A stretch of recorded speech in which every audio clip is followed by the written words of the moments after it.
Welcome to today's webinar. The topic today is Advanced Structural Analysis with RFEM 6 Python API.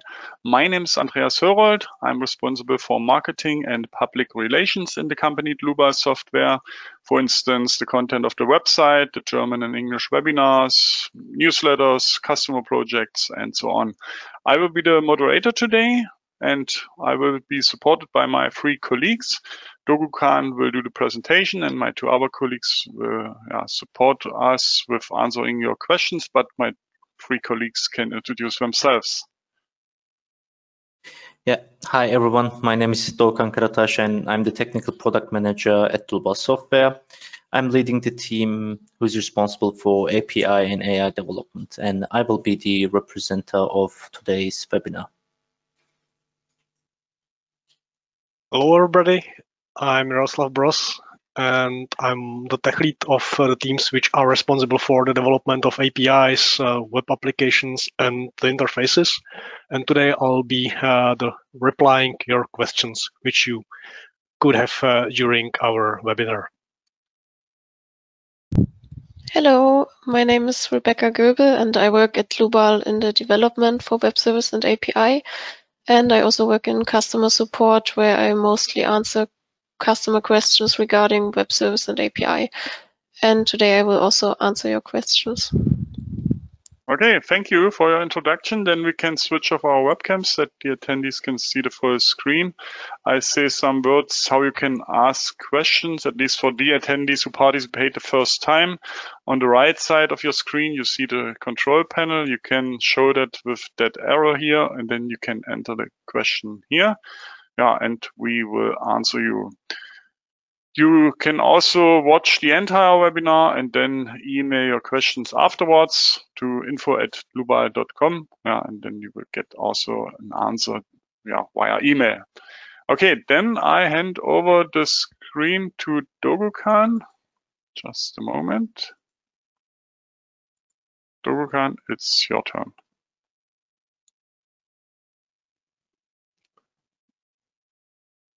So yeah, I hope everyone can see my screen now, and yes. I'll start with my presentation. Okay, so today, first I'm going to start with a small presentation about web services and API. Then I'm going to go create some live coding examples for you. So let's start. First, what I would like to do is to start with a small overview of web services and API technology. I already explained the logic of this technology on our previous webinars, but I want to go through it again in case there were some new users among the attendees. For those who may not be familiar with programming, don't worry, I will guide you through every detail step by step, making it easy for you to understand and operate.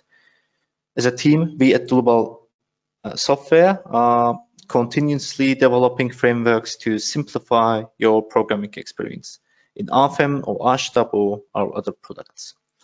As you know, the goal of this technology is to provide you an easy-to-use programmable interface for structural analysis. So today's topics include, as I said, an overview of web services and API, and the main logic behind the technology, as well as how they work in practice. And then I would like to mention our recent developments in our API library, what is new, what to expect in the future. And also a comprehensive overview about our library and development community. As you know, we are committed to keep our ongoing development open source, and we know the value of our community. Therefore, I'll talk about how we can be a part of our community-driven development. And lastly, two live coding advanced examples to help you understand better how to use our technology in practice in real-life projects. In the first example, I will create a two-story building and perform a model analysis to get the natural frequencies. And in the second example, I will analyze a steel beam constructed by surfaces, and then we will analyze the meshing and stresses, and then visualize our project in a web application. Yep. So let's get started.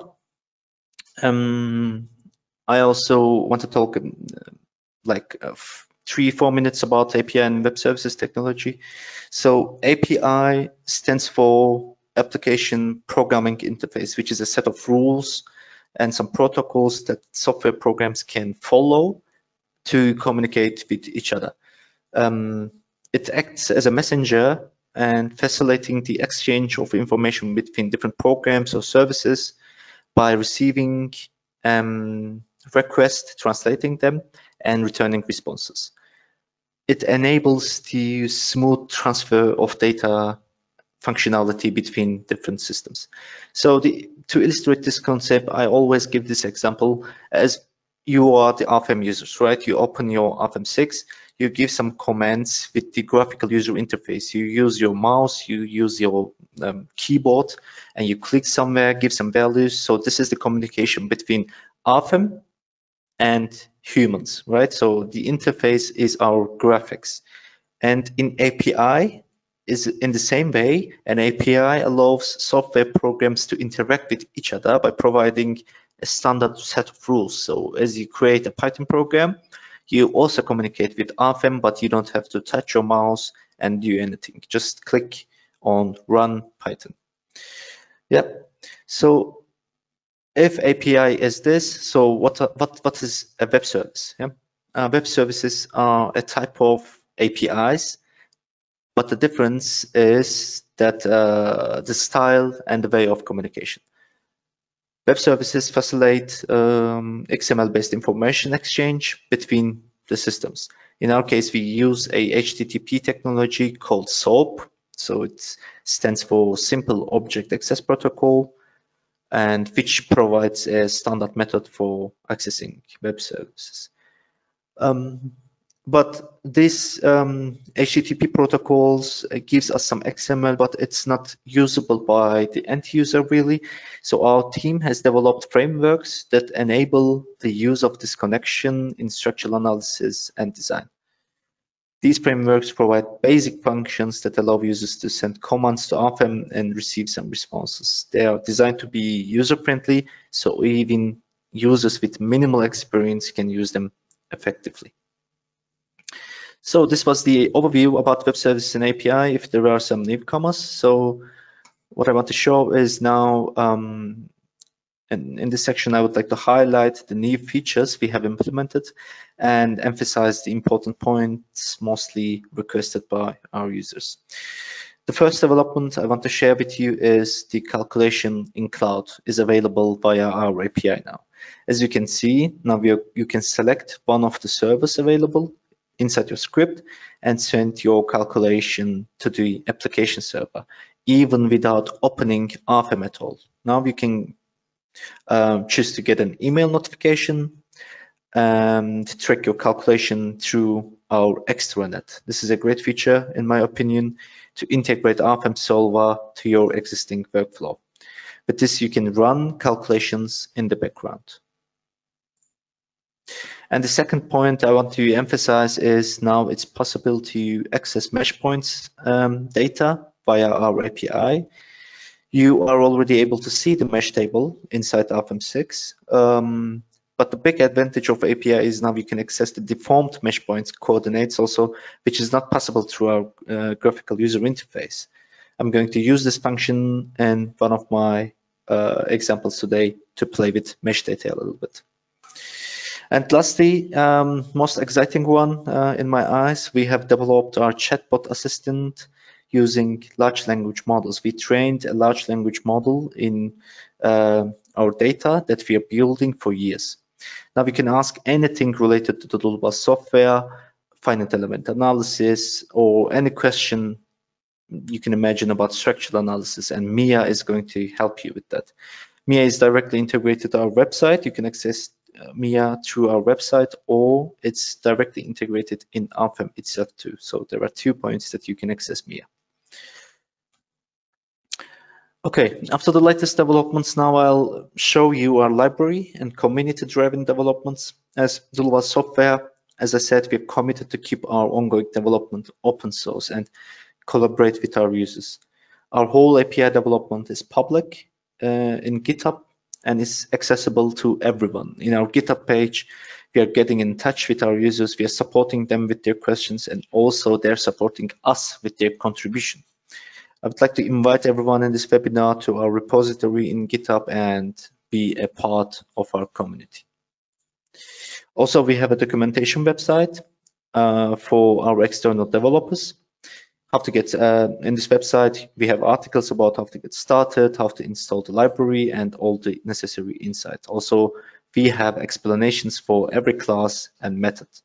I kindly ask you to visit it and take a look. You can find the link in our GitHub repo.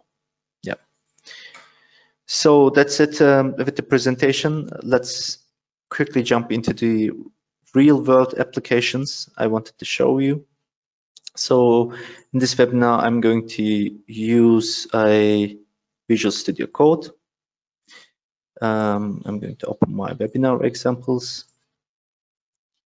Yes.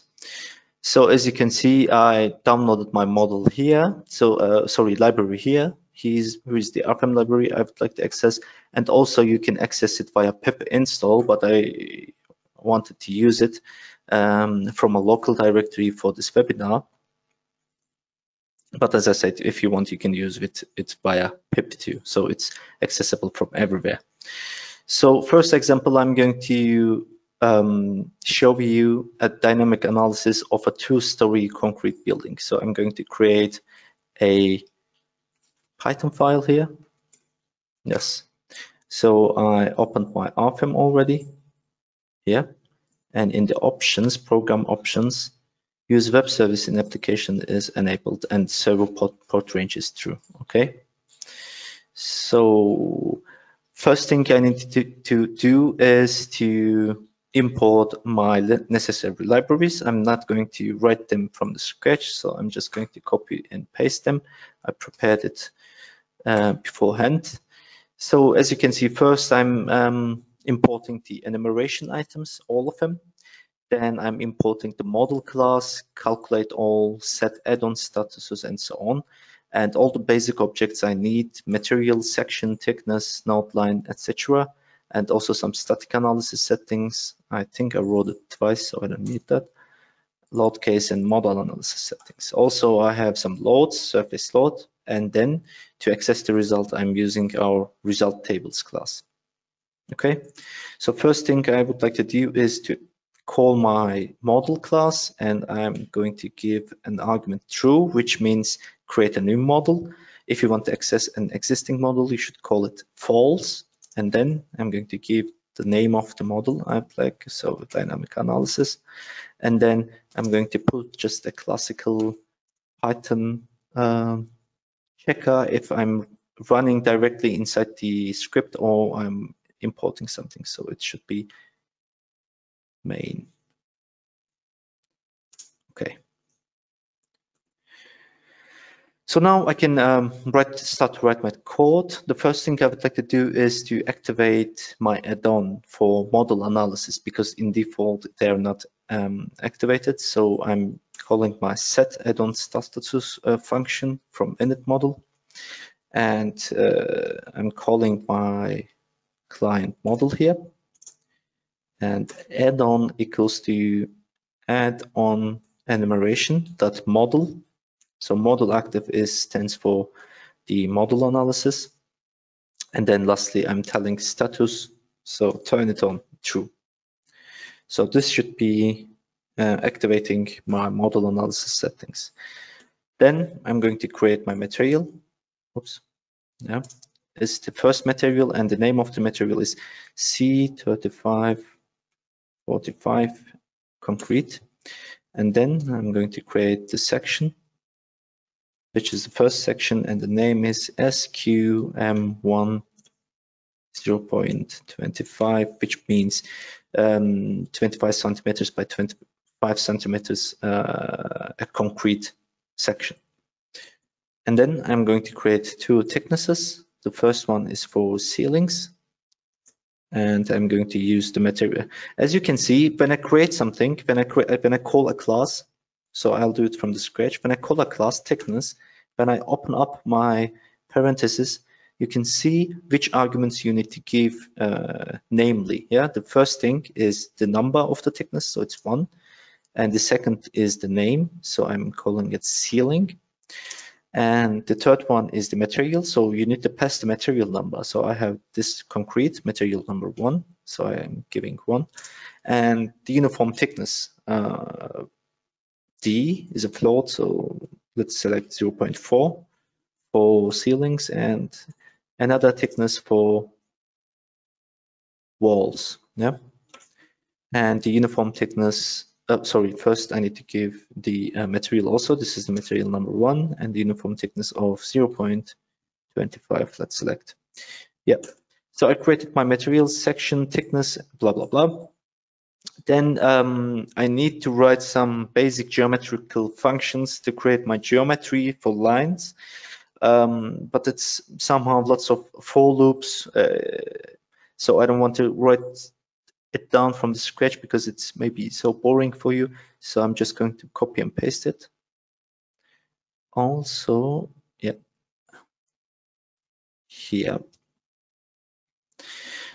So let me explain to you. I set some length, width, and height, and then I'm running some for loops for nodes. This for loop is creating the necessary nodes. This for loop is creating the necessary lines. So these are basic geometrical applications. This is for vertical lines. This is for horizontal lines. Then finally, I create my surfaces and also the members. So if you want, let's check in RFEM if my structure is truly assigned or what. I'm going to split my monitor. So let me run this. So I used Shift and Enter to run this program. So every time you run this program, you will see the connecting to server. The other thing you need to see is that there should be a connection in RFEM. As you can see, now my dynamic analysis model has been created. New model is open. And then, yes, application is logged by connection of an external application. This external application is my Python program, apparently. So as you can see, now the lines has been created, materials, and then surfaces and members. Done. So my geometry is right here. Nice. Yeah, after the geometry, now I think I can jump into what I need. So first I need the boundary conditions. So I would like to assign some line supports and node supports. So I'm going to call my line support class, and it says to me number of the line support. So it's the first one, and then I can assign the lines. So let me check which lines I need. So 37, 34, 33, 36. So it's from 33 until the 38, sorry. 35, 36. Yes. And then I can select my support type. So I'm going to use hinged. As you can see, I already defined, when we are creating this library, we defined some default values. As you can see here, the default value is hinged. So if I just leave it empty, it will know I want to use hinged. So I don't need to create something else from it. Now I go to nodal support. It's nodal support 1, and which nodes I would like to assign here, 8. What's the member now? 4 and 12 here. So 4, 8, 12. And then it's same, but just for showing, you can just call nodal support type and that, as you can see, there's fixed, free, hinged, roller, and so on. So I'm going to select hinged here. I'll run it again to check if everything is correct.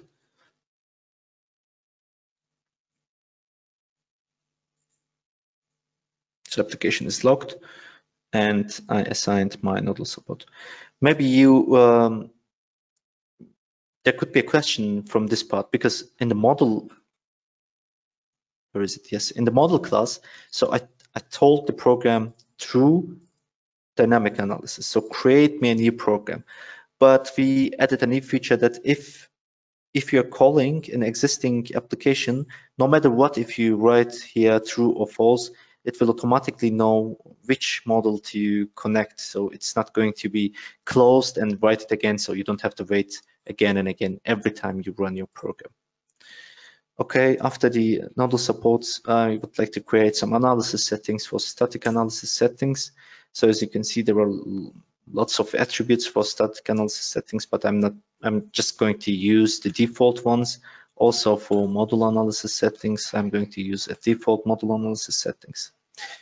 After that, I would like to create 2 load cases. The first one is that, so I'm going to assign some dead loads. Also, I'm going to think about the self-weight too. So for this, as you can see, there is an attribute of self-weight. So there's a list. I'm going to open my list. So I'm going to tell true, yes.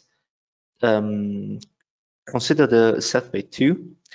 Not on X direction, 0, not on Y direction, 0, but in Z. So 1, yes. So that means take into consideration the self-weight in the Z direction. So lastly, I need to assign an action category type, which is a permanent G for this case, yes. As you can see, for all the enumeration items, we already assigned all the enumeration items to a class, so you don't need to write it from scratch. When you use dot notation, you can see all types of action categories inside the library, and you don't need to write it from scratch. I know it names something like permanent and G, and I can just write some letters and it's here. And then yes, and then I'm going to create my load case for model. I mean the model analysis. So this is the load case 2, name is model, and then the action category is equals to, yeah, I can use it, action category type, and I'll select seismic action. And then lastly, you can give a parameter to check the analysis type. So I'm going to use the params dictionary. So params dictionary is the magic for our development, because that means in this dictionary you can give every available web services comment to a class, even we didn't create something inside the high-level functions.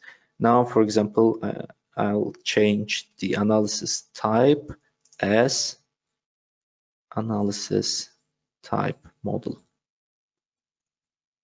Yes, it should work, I hope. And then after that, since I have load cases, I can create a surface load, I believe. So surface load 1, I'm going to inherit it from load case 1, and I'm going to assign it to the surfaces for ceilings. So this is surface number 1, this is surface number 8, yes, so 1 and 8. And then let's select 5 kilonewton per meter. Per square meter, yes. And then I'm going to calculate all, but before, let me check if the loads and analysis settings assigned correctly to our model. So I run the script again.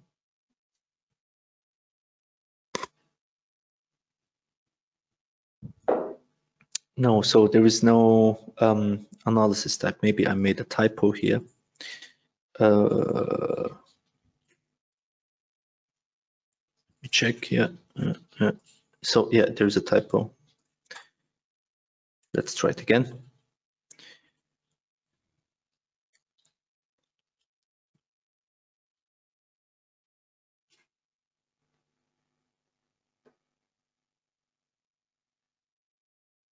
Yes, so everything is here.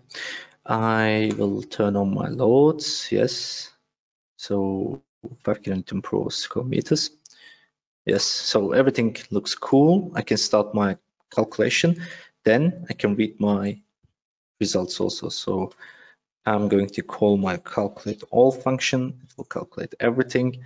Then that means I can access the natural frequencies. So let's create a variable called natural freq and call our result tables dot notation. So I would like to reach model analysis, natural frequencies. Yes.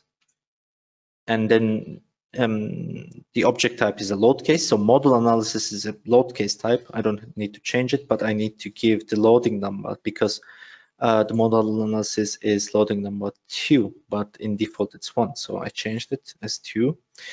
And if you want, let's print it to the console. So printing is the best debugging in Python.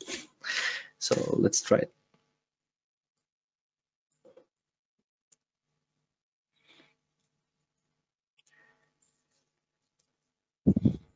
Yeah, so yeah, connection is started, and then we're expecting the mesh. Yes, and mesh is done. Now the calculation has started also. And yes, I printed my angular frequencies, eigenvalues, natural frequencies, and also the natural period, of course. So as you can see here, now you can go to the model analysis. No, not static analysis, model analysis. Yes, here. So this table, I can access this table in my Python script. If I run this solver in the background without any GUI, I can still have the access and I can play with this dynamic analysis data, as you can see. Yep, that was all for my first example. I will jump quickly into the second one. So what I'm going to do is first I'll close my terminal, maybe close this model 2. And then I am going to create a steel beam for you constructed by surfaces, and then we will analyze it. So yeah, let me just copy and paste the imports too. I don't want to write them all over again. I imported the model class, calculate all functions, some base settings, and basic objects are node, lines, materials, and so on, and supports. And the different thing is now I imported my mesh settings, so I can change my mesh setting in every calculation, and also from result the mesh tables to access the mesh tables. Also, I imported the external Python module pandas to handle with data, and I'm going to visualize our project using plotly library. First things first, call the model class true steel beam surfaces that are. In this string, if you want, you can give the ref6 or not, so it will automatically understand what's going on, so it doesn't really matter. And I would like to add a service call, which is delete all. That means every time I run this script, everything will be deleted and will be created again. So I don't want to have some errors because of overwriting. And since I'm going to visualize it, I'm going to change a base setting. So in RFEM, when you create a new model, so there is always a chance in the settings and options for local access. I'm using my GUI set downward, but in programming, I prefer the orientation Z up because it's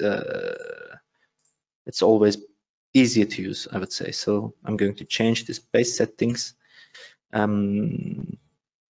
using my base settings class. So global axis orientation is equal to global axis orientation type Z up. Yes, so it will change the global axis orientation.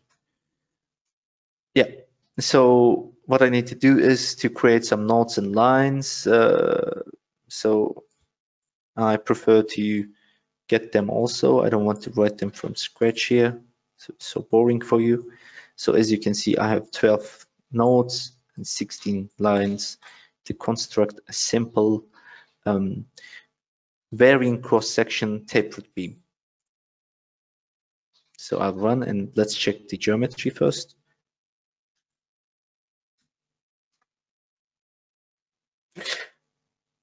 Yeah, I'll create a new model called steel beam surfaces.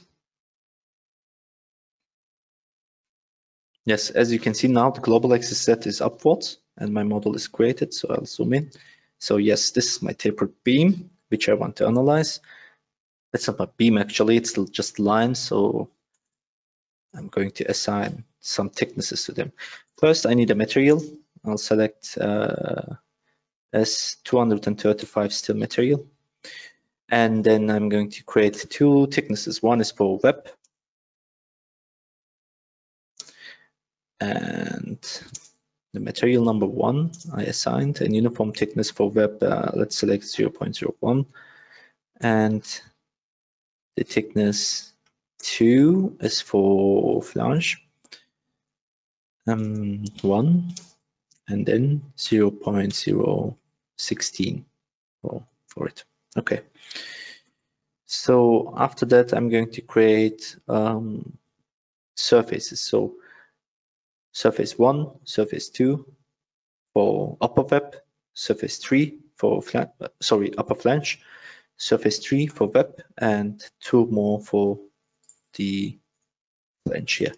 So let's create this first surface 1, and boundary lines should be, so we can start with this, or here 13 to 11. Okay, so here is 11, 1, let me check, 1,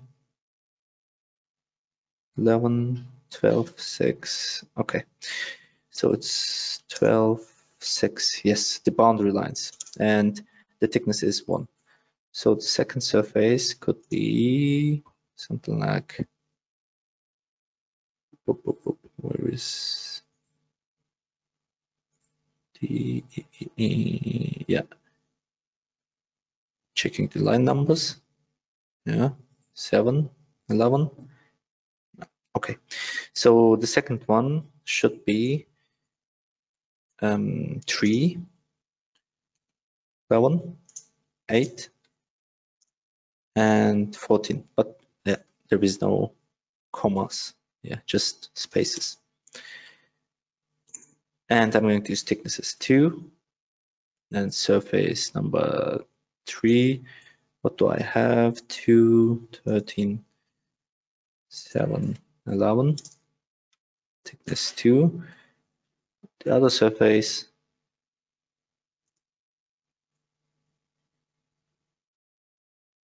okay, here now up. Yes, 5. Okay, 5, 16, 10, 12. Thickness 2, and my last surface. I know this process a little bit boring, so I just want to speed it up a bit. 9. It should be 15. Yes, and thickness number 2. Okay. Oops. And let's run it.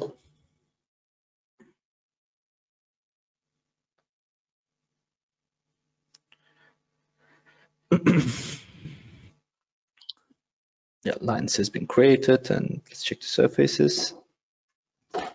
Grid points cannot be equals to 0. So where's the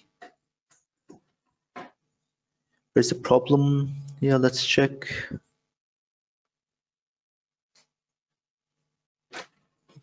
Surface number 5. Yeah, it's not created, just the number 5. Let me check why. 12, 4.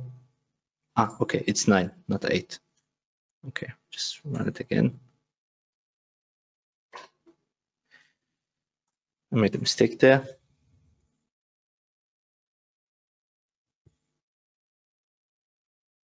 Let's update it and see. Yes. So yeah, I have my surfaces. So I created this tapered beam with surfaces, and let's add a line support. So I'm just going to add the line support to the web. So it's a hinged beam.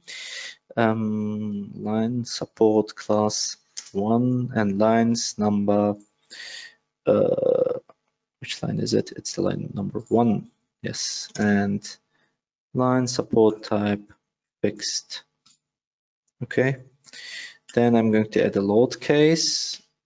I will just use the default one.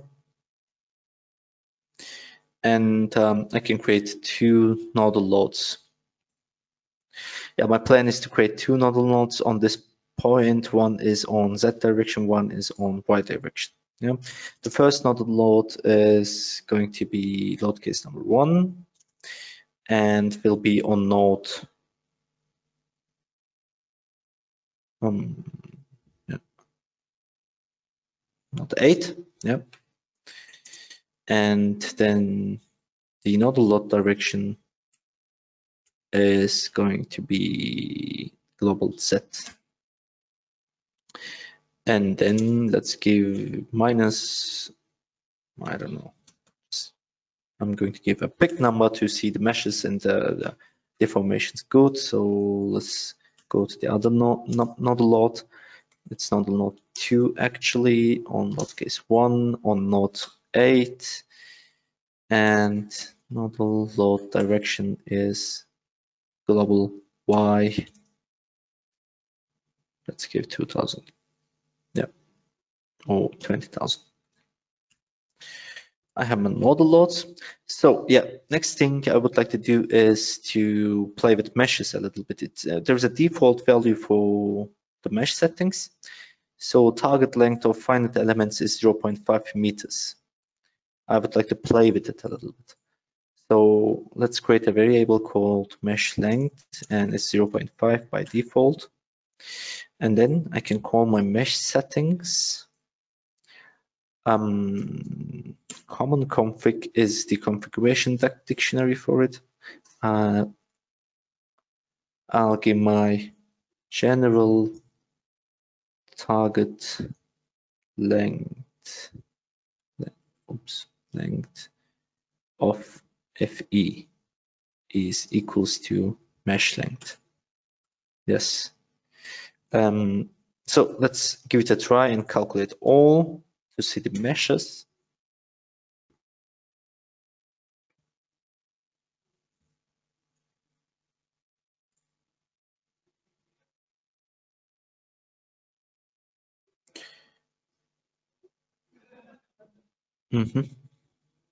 So generating mesh has started.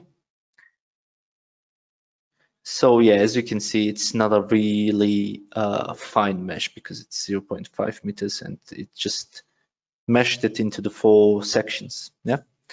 But if you want, let's first finish our setup, then we can play with the mesh length a little bit and see the differences. Yeah. So after that, what I wanted to do is to access all the mesh tables. First, I would like to get all the mesh surfaces. So let's create a variable called all surfaces is equals to mesh tables get all 2D elements. And then let me store this data. Let me store this data in pandas data frames. Yeah, it's the best way to store data in a pandas data frame. All surfaces, yes. And then I'm just going to change some type of my surfaces. So surfaces equals to surfaces. Open up my parentheses. And I think I need one more parenthesis here, surfaces again. And so, no, not surfaces again. So I need to give some column names, surface number, if E, node number 1 number, if E, node number 2 number. So it's a surface. So I need 4 nodes actually. So let's just copy and paste. Just change it to 3, yes. And 4, yes. And I would like to change the types to the integer, so I'm going to use this, yes. And next thing is I'm going to access all the FA nodes. Yeah. So I'm going to create a variable all FA nodes is equals to mesh tables and get all FA nodes. Yes.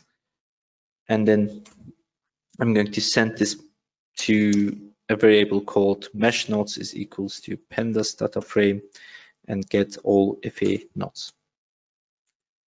Yeah. So I know this is not a structured data, so what I want to do is structure the columns again, but it's easier in here. Mesh nodes is equal to mesh nodes and X, Y, Z. I just need this tree. And what I want to do next is to access the deformed mesh nodes. Yeah. So this one is the here, as you can see. But when you turn on the result, also there are some deformed mesh nodes, as you can see. So it's basically, let me split it again. Yeah. Basically, what I wanted to do is to access the deformed mesh nodes too. So deformed mesh nodes is equals to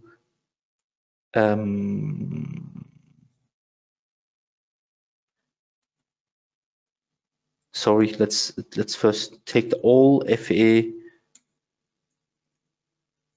nodes deformed. Yeah.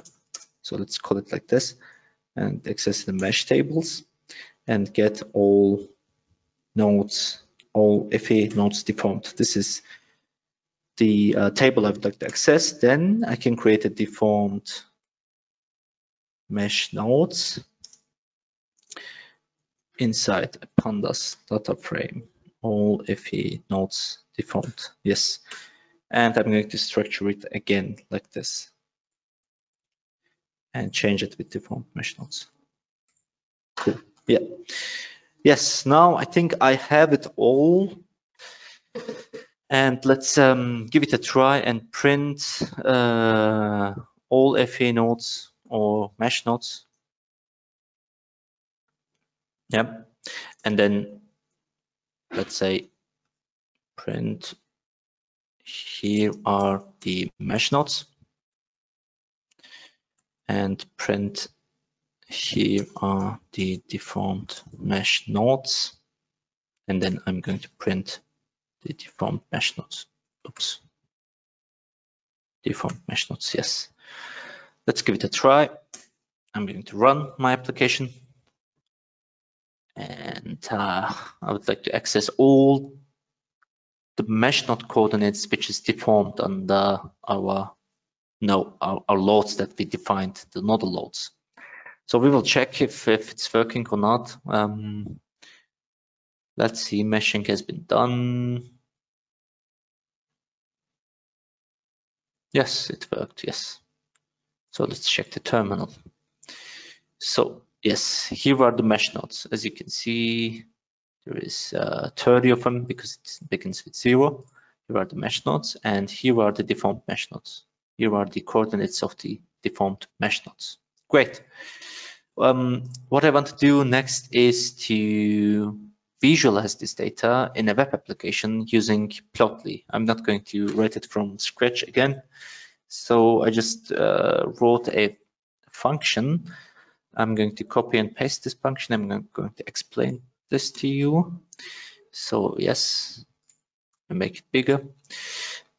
Yes, so I created the function called plot.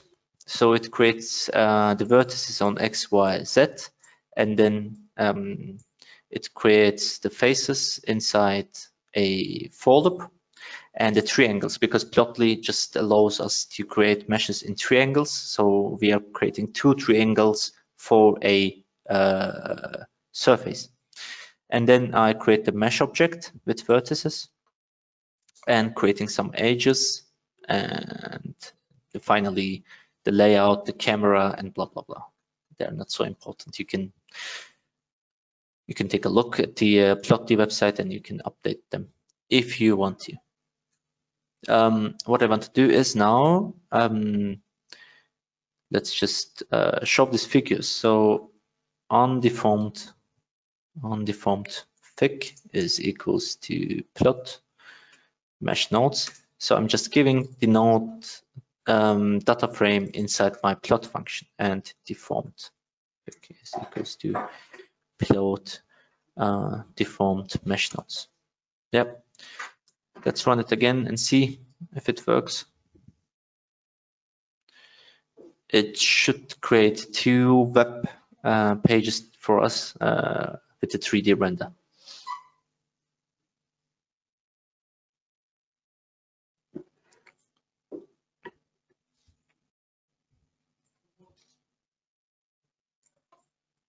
Let's check the RFEM in the site. We have printed them, yes. And oh, I forgot to show them actually, so I needed to add this show deformed pic.show. Yeah, we'll run it from scratch.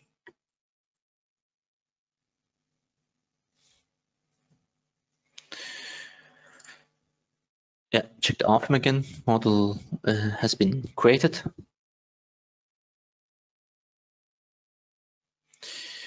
And now we will see this data frames printed in the terminal again, and then I hope 2 web renders. Yes. So as you can see, now I created this web render with Plotly, and this is for undeformed mesh, and this is for deformed mesh. As you can go through the nodes and check how much deformation for every node is. And yeah, as I said in the beginning, this mesh is not really refined, so you can go through your script and tell, okay, 0.5 is too big, so I want to do it 0.1, and let's close them.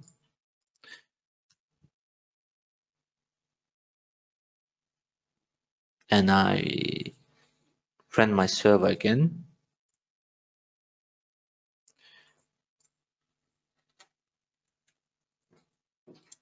Since I added this service delete all function, it's going to be created from scratch every time. This is something I'm doing in purpose to not get any overrides.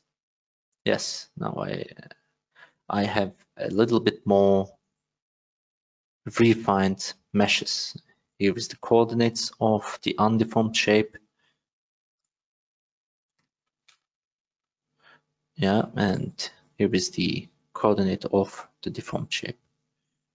So the idea is you can use the RFEM in the background, and you can create some web applications with surfaces, with deformation and all. And there are some tools in Python. You can find them open source. You can add a scale like we have in RFEM. Yeah, you can add a scale. Where is a scale? Yes, here. So the control panel, you can see the global deformations, and it's also possible to add in Python too. So it's a bit complex, so I didn't want to show it today. But the main idea is that with our Python API, so there are endless possibilities you can do. You can create your own applications however you want. Yes, that's all from my side. That was the end of the second example. I hope everything went smooth for everyone who attended, and yeah, thanks for joining.